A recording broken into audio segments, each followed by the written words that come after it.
So I want to break down some of the specific policy proposals in Donald Trump's State of the Union address for you.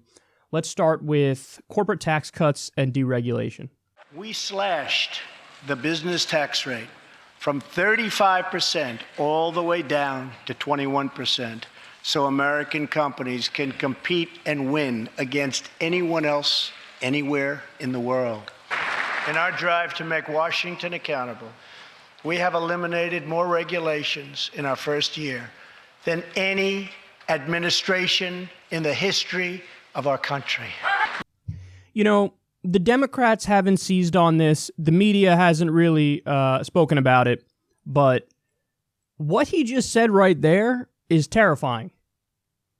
And there's enough to say about that little soundbite to hammer Trump and the Republicans with and ride a wave in the next election to giant victories. So first of all, the corporate tax rate. Who brags about cutting corporate taxes?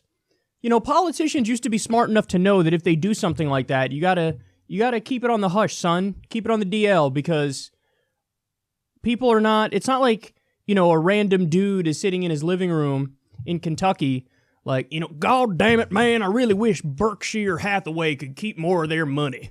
Nobody does that. Nobody says that. Your political instincts have to be beyond fucked up to think, like, I'm going to brag about a corporate tax cut and regular people are going to go, isn't that wonderful? No. In fact, polls show the American people want to raise taxes on the rich. They want to raise taxes on corporations. So right now, corporate profits are at a record high. Right now. And wages, there hasn't been a significant increase in wages since the 1980s. So wages are stagnant. Corporate profits are through the roof. The rich are doing better than ever before. But dumbass Trump goes out there and brags like, oh yeah, we cut the corporate tax rate from 35% to 21%. That's not something to brag about. That's something you hide, you idiot. Oh God, they're so... It's like they've been in their insular far-right bubble, their corporatist bubble for so long that they don't even realize that that shit doesn't play among the general public. Now, here's another scary fact. Corporations used to pay 33% of the federal tax burden. I believe that's when you go back to about the 1950s. Today, they pay 9% of the federal tax burden.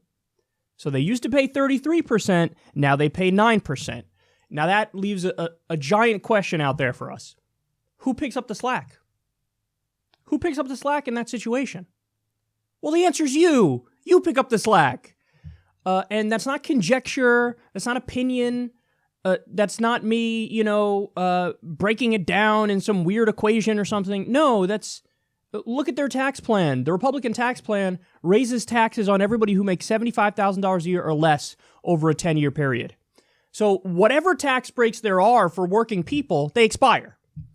Now, some people say, well, look, that's how you made the deal. I mean, what were you going to do? That's all they could possibly do. No, they found a way to make the tax cuts for corporations and the rich permanent. But whatever tax breaks there are for the working class, they're temporary. That's on purpose. In fact, there was a great breakdown of the Republican bill in The Intercept where they explained in no uncertain terms this is actually the largest tax increase in U.S. history because the tax decrease is targeted for the rich, and it's trillions of dollars of a net tax increase on working class people. So you don't brag about cutting taxes for corporations. How do you not know that? Oh my God, that's so stupid. That's so stupid. And then listen, it doesn't, people, they'll say like, oh, the wealth is trickling down, but that's not true. So first of all, only 2% of people got a bonus as a result of these tax breaks, but that's misleading because it's not even as a result of these tax breaks. That's what they claim. They'll say, oh, so many people are getting bonuses. Really is unbelievable. It's tremendous.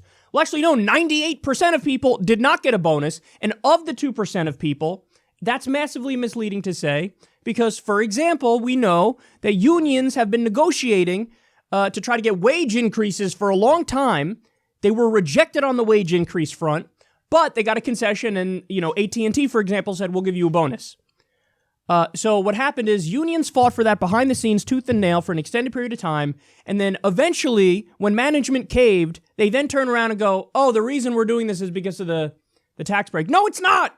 But that's corporate propaganda to try to get politicians to always fork over money to corporations and the rich. Listen, if you really want to help working people, you know how you help working people? Give the money directly to working people. But they don't do that. They never do that. Donald Trump's not proposing a living wage bill. He's not doing that. He's not proposing a unionization bill, which guaranteed would increase wages across the board for working people. What they do is, oh, we need a middleman there. Of course, we need a middleman. So give all the money to the rich and corporations, and then maybe they'll pass it down. Well, 98% of the time, they did not do it. That's a fact, 98% of the time.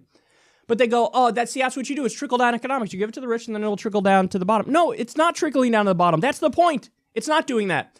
Over 90% of the money went directly to stock buybacks, which enriches the people at the top of the companies. If you wanted to raise wages for working people, you just raise wages for working people. That's it.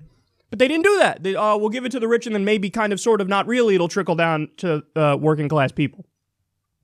So that's the first point is, who brags about cutting the corporate tax rate? I mean, you're so fucking disconnected. And this is why Trump's tax bill had a 33% approval rating, because people see through your garbage propaganda. I mean, you were out there lying, by the way, about the bill, too, pretending like, oh, this is all for the middle class and lower class. That's not true. But people caught on to it. That's why only 33% of people like your bill. Only the people who are the, I will never abandon Trump people ever. They believe in him like it's a cult or a fundamentalist religion. Those are the only people who say they like this bill. Everybody else is like, no, this is terrible. Now, the second thing is, he bragged about deregulation. That might be even more maddening than bragging about the corporate tax cuts. Because we have such a strong historical record on the effects of this. And it's ugly. So, for example, in the roaring 20s, there was a lot of deregulation going on, a lot of tax cuts for the rich going on. In fact, it was the teens in the 20s, leading up to the stock market crash, 1929. And then the Great Depression. So this is something we've seen throughout history over and over and over again. Cut taxes for the rich, deregulate. What you have is a boom-bust cycle in the economy, which means everything takes off and we go, oh, but yet the good times are never going to end. This is amazing. That's why they were called the Roaring 20s. They were like, yoo-hoo, yeah, this is awesome. And then eventually the bubble burst and everything plummeted. So we're seeing the exact same thing right now. This isn't steady, stable growth. This is a bubble growth fueled by speculation, and the results are going to be very, very damaging.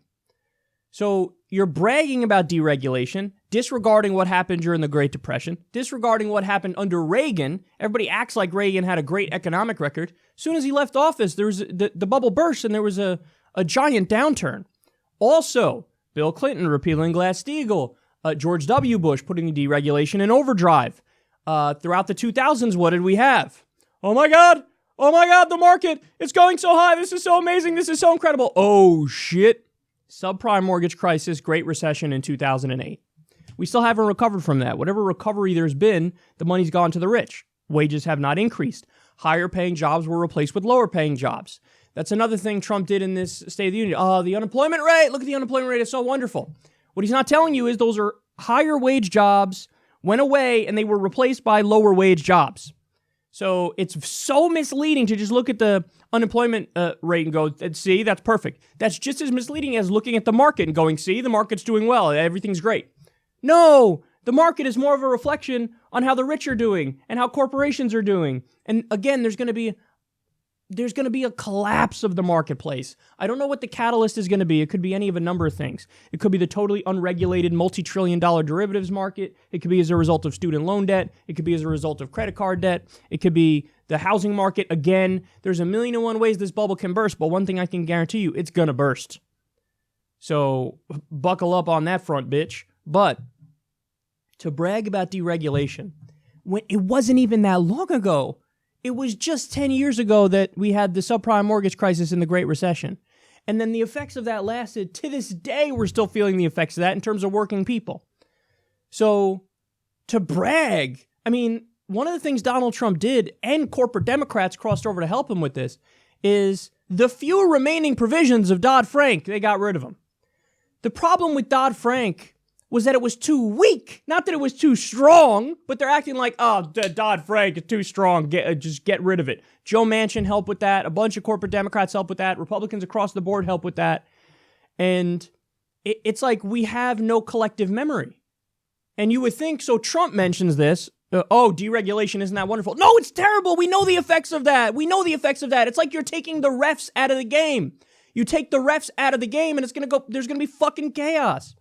But the Democrats had nothing to say in response to this. And the media had nothing to say in response to this. In a world that made sense, where you had a media that did its job and an opposition party that did its job, they wouldn't let this comment go. They would keep hammering him. You're bragging about something that's going to lead to a giant crash. How on earth can you brag about? Do you not remember 2008? Do you not remember what was going on? I mean, there are no rules for how much these financial companies can leverage. There's no rules for derivatives. So you could do bets on top of side bets and puts and calls. And look, Goldman Sachs, for example, remember when Bernie Sanders said during the campaign, their business model was fraud? He said it because it's true. So one of the things they did is they sold toxic subprime mortgage packages to unsuspecting clients and said, listen, you're going to make a lot of money if you invest in these packages, which, by the way, were rated AAA because they bought the ratings agencies. So they got bullshit fake ratings. Who went to prison over this? Nobody went to prison over this. They sold them to their clients, telling them they're going to make a lot of money. Then Goldman Sachs turned around and bet on those same products to fail. That's called fraud. So it's like a car salesman sells you a car and goes, this is the best car ever. It's got no airbags. It's got no seatbelts. It breaks down the second you leave the lot and it explodes and you die inside. They're the car salesman who sold you that car telling you it's awesome. That's what Goldman Sachs is. They know it's full of shit. It's a piece of shit, but they sold it saying it's awesome. They're criminals. That's fraud. They should all be in prison, but none of them went to prison. Not only did they not go to prison, they got a bailout. Not only did they get a bailout, now you have many Goldman Sachs people in the fucking White House today because of Donald Trump. So these are criminals that we're dealing with here. And now they're bragging about corporate tax cuts, bragging about deregulation. God damn it, media, where are you? Democrats, where are you? I mean, I went after CNBC. In fact, you know who else did that? Jon Stewart. Because CNBC, leading up to the subprime mortgage crisis and the Great Recession, they kept acting like everything is great and there's going to be no downturn. What? So a network full of so-called financial experts, none of them saw that we were about to head off a cliff. None of them. Only one guest on the show, a libertarian economist, was like, I think there's a bubble and it's going to burst soon. Everybody else laughed him out of the room. So a network full of so-called financial experts, none of them saw we were in a giant bubble. Are you fucking kidding me? I was, at the time that they were having these segments, I was 19 years old and I was like, we're in a bubble. They couldn't see it because they're the corporate propaganda network. That's what they are. They just invite on the CEOs to say, tell the American people you're bullshit now and we'll pretend like it's true. That's what CNBC is. Fox Business, same thing.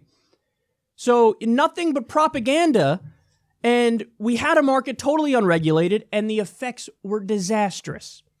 And now it's the same thing, and he's bragging in his State of the Union about that. Guys, it's like we've lost our mind. I feel like between going right back to the stuff that caused the crash and the endless warmongering that has never stopped under any of the administrations, it's like, are we all just going to sit here while we turn this world into hell on earth? Is that what we're going to do? Apparently that's what we're going to do.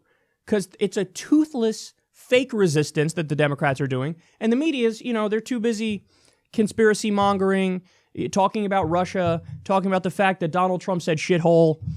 The new one is they're talking about some fucking memo and the FBI, and all it is it's amazing. I noticed it today as I'm reading through all the tweets about it. It's like CNN and MSNBC and all the main shows, Fox News as well, but from the other perspective. They cover everything like it's a soap opera. And then Devin Nunes said this. Oh, yeah? But what about James Comey? It's like, why are you fucking... They're taking really important issues, macro issues, policy substance issues, and they go, sweep that under the rug and let's just talk about the personality angle of this and the he said, she said angle of this, and let's make it like a fucking soap opera. Well, then you suck at your job. If you want to act like, you're covering a soap opera, go cover a soap opera. Go create a show where you, Talking Dead, you know how they have that for The Walking Dead? Talking soap opera. Go fucking talk about the soap operas after they're on air. Go create a show to do that. Why are you're not serious people. These are people who are supposed to be reporters and journalists who know about the details of the policies and they can educate the American people and tell the American people the facts about what's going on in Washington. That's not happening. So it's sick. It's sick. And, you should never let this guy get away with bragging about corporate tax cuts at a time when they already have record profits and working people are struggling. Bragging about deregulation when we know that's going to just guarantee that the next crash comes sooner. We're so far away from basic sanity that I feel like I have no hope.